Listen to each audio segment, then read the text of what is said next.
बिस्मिल्लाहिर्रहमानिर्रहीम। अस्सलामु अलैकुम।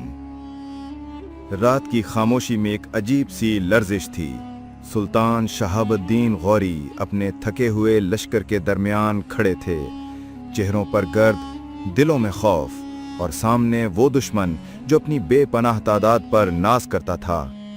मगर गौरी की आंखों में एक ऐसी चमक थी जो तादाद से नहीं, यकीन से पैदा होती थी। दूर कहीं इकबाल के अल्फाज गूंजते महसूस होते थे, सबक फिर पढ़, सदाकत का, शुजाअत का, अदालत का। लेकिन क्या वाकई एक आदमी पूरे हिंद की तकदीर बदल सकता था? आइए इस राज को खोलते हैं। रात की तारीकी अभी पूरी तरह छटी भी न थी कि गजनी की सर्द हवा शाही किले की दीवारों से टकरा रही थी। इसी खामोशी में सुल्तान शहाबुद्दीन गौरी तहज्जुद के बाद लंबे सजदे में गिरकर अपनी कमजोरी नहीं बल्कि अल्लाह की ताकत याद कर रहे थे। उनका दिल जानता था कि आने वाले दिन सिर्फ जंगे नहीं, पूरी कौमों की तकदीर बदलने वाले थे।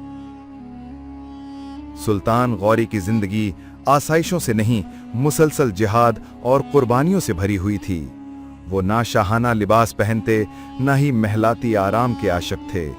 उनका मकसद एक ही था, जमीन पर अदल को कायम करना और इस्लाम के पैगाम को वहां तक पहुंचाना जहां हजारों साल की जुल्मत बसी हुई थी। उस दौर में मुसलमान रियासतें बाहम इख्तलाफात का शिकार थीं। कुछ हुक्मरान दौलत के नशे में थे, कुछ हमला पर कुव्वतों से डरते हुए खामोश तमाशाई बन बैठे थे। मगर गौरी इस मंजर को बदलने का इरादा रखते थे, एक ऐसा इरादा जो तारीख में बहुत कम लोग कर पाते हैं। हिंदुस्तान उस वक्त मुख्तलिफ राजाओं और ताकतवर हिंदू सल्तनतों में बटा हुआ था। हर राजा अपनी ताकत दिखाने में मसरूफ था, मगर बाहिमी इत्तेहाद न होने के बायस वो एक बड़े खतरे को भांप ही न सके। यही वो दरार थी जिससे गौरी तारीख के मैदान में दाखिल होने वाले थे। बर्रे सगीर में इस्लाम का पैगाम पहले भी पहुंच चुका था, मगर सियासी तौर पर मुसलमानों का कोई मजबूत मरकज न था। तिजारती काफिले, सूफिया और दावत के सिलसिले चल रहे थे, मगर रियासती सतह पर कोई इस्तेहकाम न था। गौरी जानते थे कि अगर अदल और अमन लाना है तो एक मुनज़्ज़म मुस्लिम हुकूमत नागुज़ीर है। गौरी के जहन में सबसे बड़ा चैलेंज सिर्फ हिंदुस्तान को फतह करना नहीं था, बल्कि वहां के बाशिंदों के दिल जीतना था। वो जानते थे कि तलवारें जमीन को जीतती हैं, मगर किरदार ही दिलों को फतह करता है। इसीलिए वो हर कदम सोच समझ कर रखते थे, बगैर किसी बेजा खून रेजी के। दूसरी तरफ हिंदुस्तान के बड़े राजा पृथ्वीराज चौहान अपनी ताकत पर नाज करते थे। उनके दरबार में बहादुरों की कमी न थी, मगर गुरूर की धुंध ने हकीकी खतरे को ओझल कर रखा था। हर गुजरते दिन के साथ सफीरों की खबरें उन्हें खबरदार कर रही थीं कि गौरी का अज़्म कम होने वाला नहीं। गौरी की फौजें तादाद में ज्यादा न थीं, मगर नज़्म व ज़ब्त में बेमिसाल थीं। मैदान जंग में उनका हर सिपाही अल्लाह की राह में लड़ने वाले मुजाहिद की मानंद था। उनकी रातें दुआ में गुजरतीं और दिन मश्क़े क़ताल में।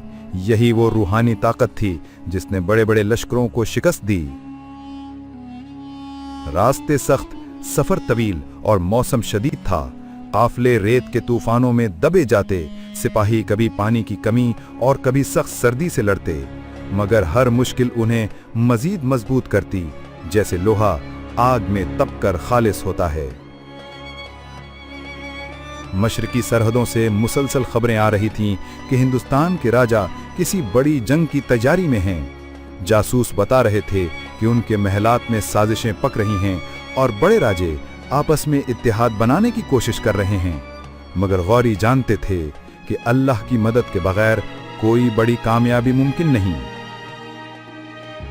सुल्तान का सबसे बड़ा सहारा उनका भाई गयासुद्दीन था, जो न सिर्फ सुल्तान का साथी बल्कि उनका रूहानी हमसफर भी था। दोनों भाई एक दूसरे के लिए ढाल की तरह थे। एक जंगी तदबीर देता, दूसरा उस पर अमल करता। उनका ये बाहिमी इत्तेमाद आने वाले मारकों में फैसला कुन साबित होने वाला था। غوری کے لشکر میں عرب، ترک، افغان اور خراسان کے بہادر شامل تھے۔ زبانیں مختلف تھیں مگر دل ایک تھے۔ سب جانتے تھے کہ وہ کسی زمین کے لیے نہیں، ایک مقصد کے لیے لڑ رہے تھے۔ ہر گزرتے دن کے ساتھ دشمن کی طاقت بڑھ رہی تھی۔ پرتھوی راج کے پاس بے پناہ گھوڑ سوار، راجپوت تیر انداز اور بھاری جنگی ہاتھی موجود تھے۔ ان ہاتھیوں کے قدموں سے زمین لرزتی تھی اور عام فوج ان کے نام سے ہی خوف میں مبتلا ہو جاتی تھی۔ لیکن غوری کا ایمان ہاتھیوں یا فوجوں سے بڑا تھا۔ وہ جانتے تھے کہ جب اللہ کسی قوم کو اٹھانا چاہے تو تعداد اور اسباب بے معنی ہو جاتے ہیں۔ یہی یقین ان کا اصل ہتھیار تھا۔ رات کے وقت خیموں میں صرف تلواروں کی صفائی کی آواز اور ہلکی ہلکی دعاؤں کی گونج سنائی دیتی تھی۔ سپاہیوں کے دلوں میں آنے والی جنگ کا خوف بھی تھا اور اللہ کی مدد کی امید بھی۔ ہر کوئی جانتا تھا کہ آزمائش بڑی ہے مگر انجام ان لوگوں کے لیے روشن ہے جو ثابت قدم رہتے ہیں۔ غوری اکثر اپنے سپاہیوں میں گھومتے، ان سے بات کرتے، ان کے دل مضبوط کرتے۔ وہ بتاتے کہ دنیا کی ہر طاقت فانی ہے مگر اللہ کی مدد باقی رہتی ہے۔ ان کی باتوں میں اتنا اثر ہوتا کہ تھکے ہوئے سپاہی بھی تر و تازہ محسوس کرتے۔ اسی دوران ایک رات ایسی تھی جس میں ہوا کچھ زیادہ ہی خاموش تھی۔ آس پاس کے جانور بھی جیسے پوری فضا کو چھپ کر سن رہے تھے۔ ہر شخص کو ایک انجانی سی بے چینی تھی، جیسے کوئی بڑا امتحان بہت قریب ہو۔ ہندوستان کی سرزمین اب قریب تھی اور دشمن کی تیاری پوری ہو چکی تھی۔ قلعوں میں مشعلیں جل رہی تھیں، جنگی ڈھول بجنے لگے تھے اور ہاتھیوں کو آہنی زرہوں سے لیس کیا جا رہا تھا۔ دونوں طرف خاموشی کا مطلب جنگ کے قدموں کی چاپ بن چکا تھا۔ غوری نے آخری بار آسمان کی طرف دیکھا۔ ان کی آنکھوں میں دنیا کی کوئی خواہش نہیں تھی، صرف دعا تھی۔ اے اللہ، اگر یہ قدم تیرے دین کی سربلندی کے لیے ہیں تو ہماری کمزوری کو اپنی طاقت بنا دے۔ اسی لمحے تاریخ نے جیسے خاموشی سے سانس روک لی تھی، کیونکہ اب وہ معرکہ شروع ہونے والا تھا جس نے پورے بر صغیر کی تقدیر بدلنی تھی۔ صبحوں کا سورج ابھی پوری طرح نکلا بھی نہ تھا کہ افق پر ایک موٹی سی گرد اٹھی، جیسے زمین خود لرز رہی ہو۔ یہ غوری لشکر کی پیش قدمی تھی جس کے گھوڑوں کی تپتی ہوئی سانسیں ٹھنڈی ہوا کو بھی گرم کر دیتی تھیں۔ ہر قدم کے ساتھ خاک اڑتی اور سپاہی دل میں آنے والے مارکے کا بوجھ زیادہ شدت سے محسوس کرتے۔ غوری کے لیے یہ صرف جنگ نہیں تھی بلکہ ایک پوری تہذیب کا امتحان تھا۔ وہ جانتے تھے کہ اگر یہ قدم رک گئے تو برے صغیر میں عدل و اسلام کی روشنی پھر صدیاں انتظار کرے گی۔ اسی یقین نے انہیں آگے بڑھنے پر مجبور رکھا، چاہے راستے کتنے ہی سخت کیوں نہ ہوں۔ ہندوستانی علاقوں میں داخل ہوتے ہی زمین کا مزاج بدلنے لگا۔ کہیں گھنے جنگل تھے، کہیں پتھریلے راستے اور کہیں دلدلیں جن میں گھوڑے دھنس جاتے۔ سپاہیوں کے چہروں پر تھکان واضح تھی مگر ان کے دلوں میں ایک عجیب سکون تھا۔ یہ سکون اللہ کے وعدوں پر یقین کی وجہ سے تھا۔ آگے بڑھتے پہلا بڑا چیلنج پانی کی کمی کی صورت میں سامنے آیا۔ کئی میل تک کوئی چشمہ نہیں، کوئی کنواں نہیں، بس خشک زمین اور تپتی دھوپ۔ کچھ سپاہی بے ہوش ہو گئے، کچھ کے گھوڑے گر پڑے، مگر لشکر رکا نہیں۔ ہر شخص جانتا تھا کہ پیاس جسم کو توڑ سکتی ہے مگر مقصد کو نہیں۔ اسی دوران خبریں آئیں کہ راجپوت راجا پرتھوی راج چوہان نے جنگی مشاورت مکمل کر لی ہے۔ اس کے دربار میں ہاتھیوں کو زرہوں سے لپیٹا جا رہا تھا۔ تیر انداز اونچے میناروں پر چڑھ کر تیروں کی رینج چیک کر رہے تھے اور ڈھولچی جنگی نغمے بجا کر سپاہی کا حوصلہ بڑھا رہے تھے۔ یوں لگتا تھا کہ پورا ہندوستان ایک ہونے جا رہا ہے۔ غوری نے یہ خبریں سنی تو لمحہ بھر کو خاموش ہو گئے مگر فوراً سر اٹھا کر بولے، جس کا مددگار اللہ ہو اسے لشکروں کی تعداد خوف زدہ نہیں کرتی۔ ان کی آواز میں عجیب یقین تھا جو سپاہیوں کے دلوں میں بجلی کی طرح دوڑ جاتا۔ مسلمان لشکر میں اس وقت ساز و سامان بہت کم تھا۔ کئی سپاہیوں کے پاس بھاری زرہیں نہیں تھیں، کچھ نے لکڑی کی ڈھالیں بنائی تھیں اور کئی لوگوں کی تلواریں پرانی اور گھسی ہوئی تھیں، مگر سب سے بڑا ہتھیار ان کے پاس ان کا یقین تھا، ایسا یقین جسے ہلا دینا آسان نہیں تھا۔ راستے میں کئی مقامی قبائل نے تعاون کا وعدہ کیا मगर ज्यादातर ने गौरी के करीब पहुंचते ही पीठ मोड़ ली। किसी ने अपने किले बंद कर लिए, किसी ने सिपाही भेजने से इनकार कर दिया और कुछ तो राजपूतों की खुफिया मदद करने लगे। इस गद्दारी ने लश्कर में बेचैनी पैदा कर दी, मगर सुल्तान ने सबको सब्र की तलकीन की। शाम होते ही खैमों में खामोशी फैल जाती, कहीं से कुरान की तलावत की आहिस्ता आवाज आती, कहीं कोई सिपाही सजदे में डूबा रहता और कहीं कोई अपने टूटे हुए जर्रे की मरम्मत करता। ये मंजर बताता था कि वो दुनियावी ताकत पर नहीं, अल्लाह के रहम पर भरोसा किए बैठे थे। मगर अगली ही रात एक खौफनाक वाकया पेश आया। दुश्मन के चंद जासूस खिमागाह के करीब पकड़े गए। उनके कपड़ों में छुपे खतूत ने एक बड़ा राज खोल दिया। पता चला कि राजपूतों ने गौरी को घेर कर एक ऐसी जगह पर मारने का मंसूबा बनाया था जहां से पीछे हटने का कोई रास्ता ना होगा। ये खबर सुनकर सारे लश्कर में एक सन्नाटा छा गया। कुछ सिपाही परेशान हुए, कुछ ने एक दूसरे की तरफ बेयकीनी से देखा, मगर सुल्तान ने मामला अपने हाथ में लिया और फौरन रास्ता बदलने का हुक्म दिया। वो नहीं चाहते थे कि दुश्मन के मंसूबे के मुताबिक लड़ें। अगले दिन जब लश्कर आगे बढ़ा तो रास्ता बहुत तंग था। दोनों तरफ पहाड़ी सिलसिला और दरमियान में एक पतला सा रास्ता। एक गलत कदम और पूरी फौज खाई में गिर सकती थी। इस सफर ने सिपाहियों के सब्र और हिम्मत को पहले से ज्यादा आजमाया।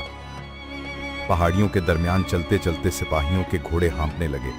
कहीं तेज चढ़ाइयां थीं, कहीं पत्थर फिसलते थे, मगर सुल्तान सबके दरमियान घूमते रहे, उनको हौसला देते रहे। उनका हर लफ्ज सिपाहियों के दिलों में बिजली की तरह दौड़ता।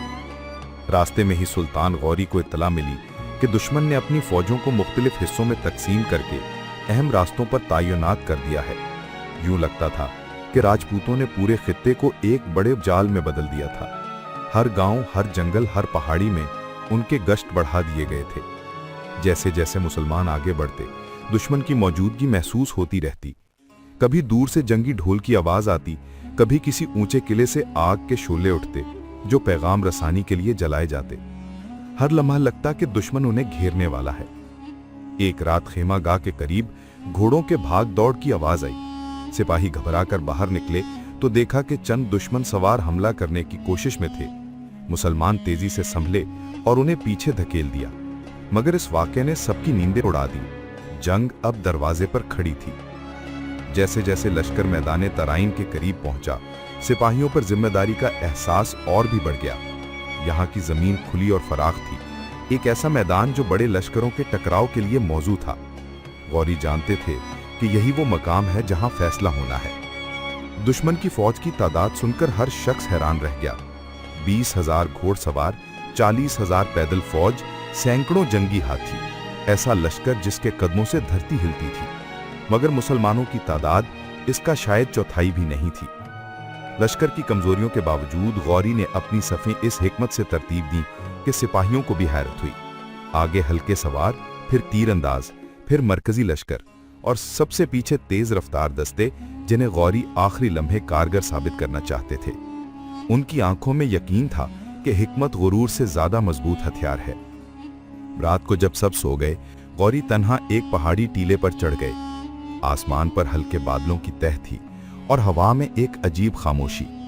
उन्होंने आंखें बंद करके दुआ की, ऐ अल्लाह, अगर आज हम कमजोर हैं तो इसी कमजोरी को अपनी ताकत बना दे। अगली सुबह सूरज पूरी शान से निकला और दोनों लश्कर एक दूसरे के सामने आ गए।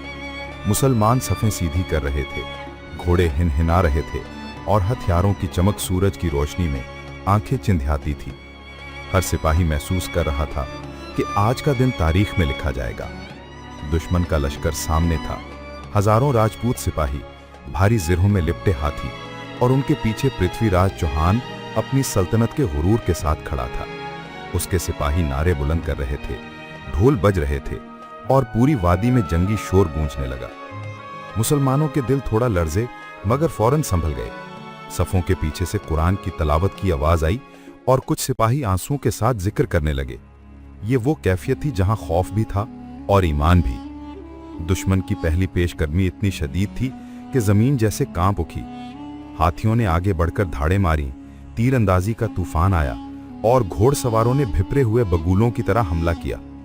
लम्हे भर के लिए मुसलमान सफ़ें हिल गईं, मगर सुल्तान ने अपने हाथ का इशारा बुलंद किया और मुसलमान एक साथ ललकार उठे, अल्लाहु अकबर।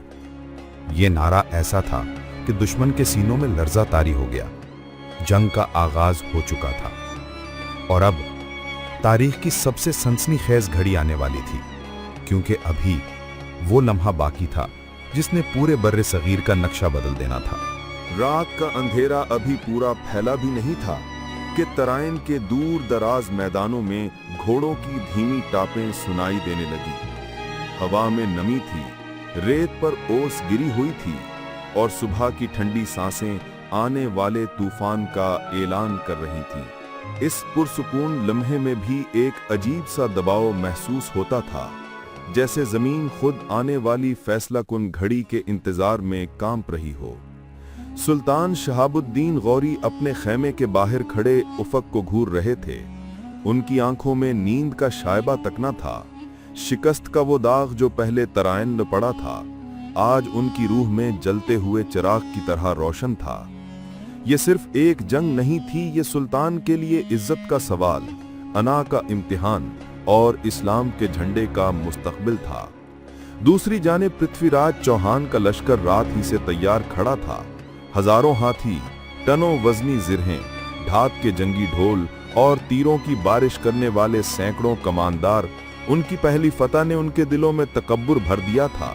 उन्हें यकीन था कि आज भी वही अंजाम होगा, गौरी की शिकस्त और हिंदुस्तान में राजपूत ताकत की एक और शानदार फतह। लेकिन आज का गौरी पिछले गौरी से मुख्तलिफ था।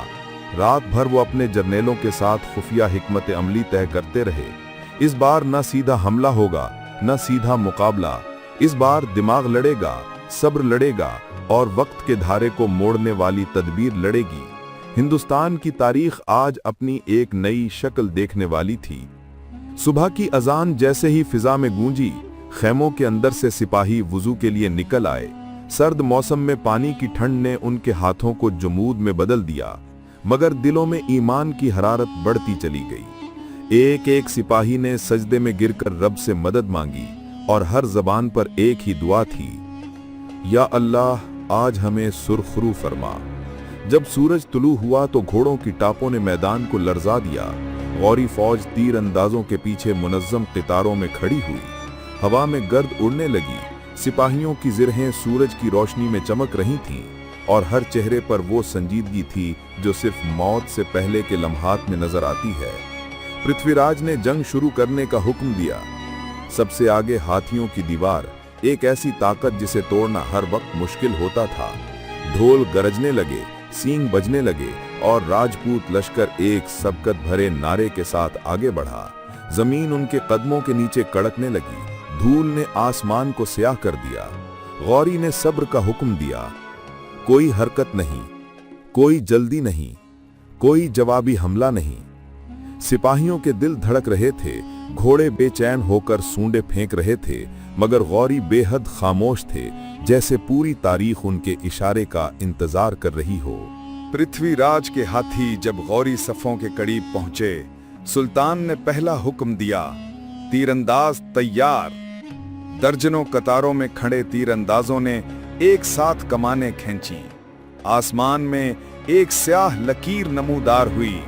तीर, सिर्फ तीर, बेशुमार तीर। ये बारिश किसी मौसम का नहीं, जंग का ऐलान था। तीरों ने हाथियों के आंखों, गर्दनों और सूंडों को निशाना बनाया। बड़े बड़े जंगी हाथी पागल होकर इधर उधर भागने लगे, कुछ अपने ही सिपाहियों को रौंदने लगे। राजपूत लश्कर में घबराहट फैल गई, वो घबराहट जो एक लम्हे के लिए पूरी तारीख बदल सकती थी। गौरी ने दूसरा हुक्म दिया, दाएं और बाएं बाजू पीछे हटो। ये वो चाल थी जो तराइन की जंग में कोई समझ नहीं सका। सफें पीछे हटीं तो दुश्मन समझा कि गौरी पसपा हो रहे हैं। राजपूत लश्कर आगे बढ़ा, बेतहाशा, बेकाबू और पूरी ताकत से। और फिर गौरी ने वो हुक्म दिया जिसने हर चीज का रुख बदल दिया, घुड़सवार घेर लो चारों तरफ से। एक लम्हे में सैकड़ों तेज रफ्तार घुड़सवार दाएं बाएं और पीछे से निकले। गुबार आसमान तक उठा। राजपूत लश्कर जो समझ रहा था कि वो ताक़ुब कर रहे हैं, अचानक खुद को घेरे में पाया। तीर बारिश की तरह बरसे, नेज़े बिजली की तरह चमके और घोड़ों की गर्दनें हवा में झूलती रहीं। मैदान जंग एक गूंज बन गया। अल्लाहु अकबर, हमला करो, आगे बढ़ो। पृथ्वीराज ने अपने कमानदारों को ढोल बजाने का हुक्म दिया, लेकिन बहुत देर हो चुकी थी। गौरी का घुड़सवार हमला इतना तेज, इतना अचानक और इतना खौफनाक था कि उसने पूरी जंग का नक्शा उलट दिया। राजपूत सफें टूटने लगीं, हथियार जमीन पर गिरते गए और सिपाही जान बचाकर भागने लगे। गौरी खुद भी घोड़े पर सवार आगे बढ़े। उनकी जरा लहू में तर हो चुकी थी, मगर वो सिर्फ एक मकसद रखते थे, तराइन की शिकस्त का बदला और हिंदुस्तान को फतह करना। वो दुश्मन के मरकज तक पहुंचे और वहां उनकी नजर पृथ्वीराज पर पड़ी। दोनों की आंखें लम्हा भर को टकराईं। एक लम्हा, मगर ऐसा लम्हा जिसमें दो तहजीबों का फैसला छुपा था। पृथ्वीराज ने गुस्से में भाला उठाया, गौरी ने घोड़े को एड़ लगाई। दोनों एक दूसरे की तरफ लपके। नेज़ों और तलवारों की टक्कर से पैदा होने वाली आवाज पूरे मैदान में गूंजी। गर्द, खून और चीखों के दरमियान एक ऐसा मंजर बना जो तारीख ने हमेशा के लिए महफूज कर लिया। चंद झटकों के बाद पृथ्वीराज अपने घोड़े से गिरा दिए गए और ये वो लम्हा था जब जंग का फैसला लिख दिया गया। राजपूत लश्कर टूट चुका था। रेत पर घोड़ों की बागें, टूटे नेज़े, बिखरी जरहें और गिरी हुई लाशें हर तरफ हार की एक खामोश कहानी बयान कर रही थीं। गौरी के सिपाही नारे लगाते हुए आगे बढ़ते रहे और दुश्मन के बाकी हिस्से मैदान छोड़कर भागते गए। जब धूल बैठने लगी तो सूरज बुलंद हो चुका था। उसके सुनहरी शुआएं मैदान तराइन पर फैले हुए मंजर को और ज्यादा हौलनाक बना रही थीं। मगर उसी हौलनाक मंजर के बीच सुल्तान शहाबुद्दीन गौरी का चेहरा चमक रहा था। वो चेहरा जिस पर अब शिकस्त का दाग नहीं था। वो घोड़े से उतरे, रेत पर घुटनों के बल बैठे और दोनों हाथ उठाकर कहा, या रब, आज तूने अपने बंदों को इज्जत दी। ये फतह तेरी है, हम सिर्फ तेरे सिपाही हैं। हिंदुस्तान की तारीख का धारा पलट चुका था। सुल्तान गौरी ने ना सिर्फ तराइन जीत ली, उन्होंने हिंदुस्तान के दरवाजे खोल दिए। वो दरवाजे जिनसे आने वाली सदियों तक इस्लाम की रोशनी फैलती रहेगी। और यही वो लम्हा था जिसने शहाबुद्दीन गौरी को तारीख में हमेशा के लिए लिख दिया, इंडिया का फातह। मैदान तराइन की धूल अभी पूरी तरह बैठी भी नहीं थी कि सूरज की सुनहरी रोशनी मिट्टी में रची हुई खून की लकीरों पर पड़ने लगी। घोड़ों की टापों ने रेत पर नए निशान छोड़ दिए थे और हवाओं में अभी तक जंग की तेज धार बू रची हुई थी। इस खौफनाक मंजर के बीच भी एक गहरी खामोशी थी। वो खामोशी जो हर अजीम फतह के बाद उतरती है, जब जमीन खुद तारीख का बोझ महसूस करती है। सुल्तान शहाबुद्दीन गौरी एक छोटी सी टीला नुमा ऊंचाई पर खड़े थे। उनकी ज़िरा लहू में तर थी, मगर चेहरे पर सुकून का एक ऐसा रंग था जो सिर्फ उस शख्स के पास होता है जो अल्लाह की मदद का गवाह बन चुका हो। वो जानते थे कि आज की फतह सिर्फ एक सुल्तान की नहीं थी, ये इस्लाम की थी, ये अदल की थी और ये उस अहद की थी जो उन्होंने पहली शिकस्त के बाद अल्लाह से किया था।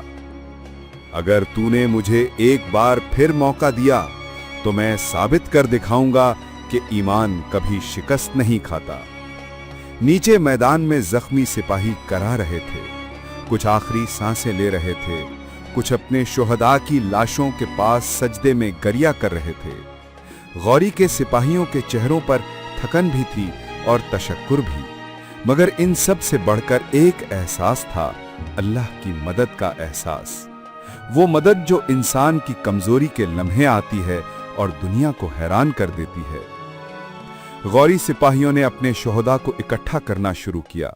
हर चेहरे पर खून की लकीरें, हर हाथ में एक जख्म, मगर हर दिल में एक रोशनी। वो रोशनी जो सिर्फ उस शख्स के अंदर उतरती है जो अपनी जान अल्लाह के रास्ते में देने को तैयार हो। कुछ सिपाही अपने गिरे हुए भाइयों के हाथ थामे बैठे थे। वो रोते नहीं थे, बस आसमान की तरफ देखकर कहते, ऐ रब, آج ان بھائیوں نے اپنا وعدہ پورا کر دیا، ہمیں بھی استقامت دے۔ راجپوت لشکر کے قیدی بھی لائے گئے، کچھ زخمی، کچھ حیران، کچھ خوف زدہ، مگر سلطان غوری نے ان کے ساتھ ظلم کرنے سے انکار کر دیا۔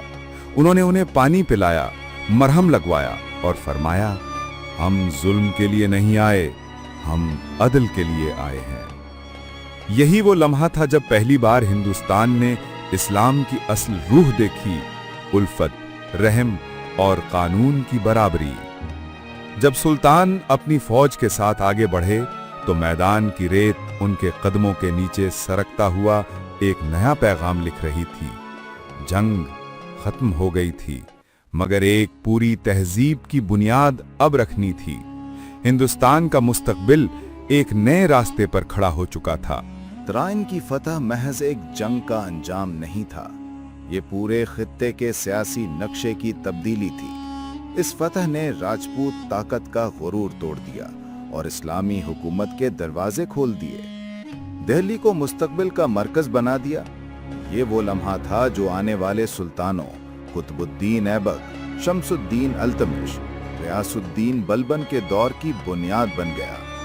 اگر غوری یہ جنگ نہ جیتتے تو شاید دہلی میں کبھی مسجد نہ بنتی، شاید قطب مینار نہ کھڑا ہوتا، شاید اسلام کی روشنی صدیوں تک اس زمین پر نہ پھیلتی۔ فتح کے بعد غوری نے ایک حیرت انگیز فیصلہ کیا۔ انہوں نے ہندوستان کو اپنے ہاتھ میں نہیں رکھا، بلکہ اسے اپنے غلام، اپنے شاگرد اور اپنے سب سے قابل جرنیل قطب الدین ایبک کے حوالے کر دیا۔ یہ فیصلہ تاریخ میں اپنی مثال نہیں رکھتا، اس کا مطلب تھا کہ میں سلطنت نہیں بلکہ نظام قائم کرنے آیا ہوں۔ یہی وجہ ہے کہ دہلی سلطنت 600 سال تک قائم رہی۔ اسی کی بنیاد پر مغل آئے، اسی کی بنیاد پر علم و تہذیب پھلی پھولی، اسی کی بنیاد پر ہندوستان کا چہرہ بدل گیا۔ جنگ کے بعد جب شہداء کی لاشیں میدان سے اٹھائی جا رہی تھیں تو ہر سپاہی کے دل میں ایک چبھن تھی۔ کچھ ماں کے بیٹے تھے، کچھ کسی بہن کے سہارے، کچھ کسی بیوی کا سہارا، مگر سب کے سب اللہ کے راستے میں اپنی قربانی دے کر امر ہو چکے تھے۔ غوری نے خود ہر شہید کے لیے دعا کی، ان کی آنکھیں نم تھیں۔ انہوں نے کہا، یہ لوگ میرے نہیں، یہ اللہ کے سپاہی ہیں۔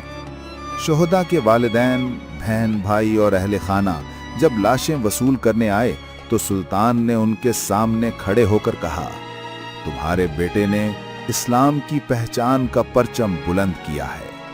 یہ وہ لمحے تھے جنہوں نے پوری فوج کے دلوں کو اور زیادہ مضبوط کر دیا۔ آج کے دور میں اکثر لوگ پوچھتے ہیں کہ غوری جیتے کیسے؟ وہ کیا راز تھا؟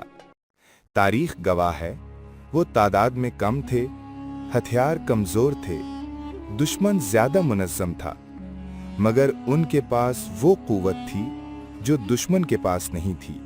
ایمان، صبر، حکمت اور اللہ کی مدد پر یقین۔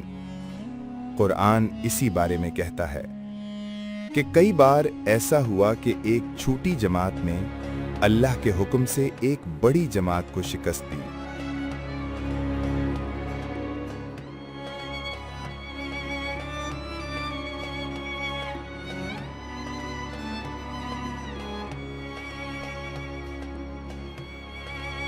اور یہی آیت ترائن کے میدان پر مکمل ہوتی نظر آئی۔ غوری کی فتح کے بعد مدارس قائم ہوئے، قاضی مقرر کیے گئے، تجارت منظم ہوئی، نئے شہروں کی بنیاد رکھی گئی، مذہبی آزادی کو قانون کا حصہ بنایا گیا۔ راجپوتوں نے حیرت سے دیکھا کہ فاتح ان کے مندروں کو نہیں توڑ رہا، وہ ان کے قصبوں میں آگ نہیں لگا رہا، وہ ان کی عورتوں اور بچوں کو غلام نہیں بنا رہا۔ یہ منظر ان کے تصورات سے بالکل مختلف تھا۔ یہ اسلام کے عدل کی اصل پہچان تھی۔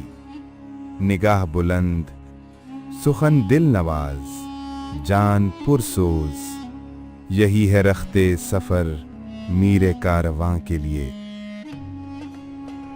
غوری کے پاس بھی یہی تین چیزیں تھیں، بلند نظر، نرم لہجہ اور جلتی ہوئی روح۔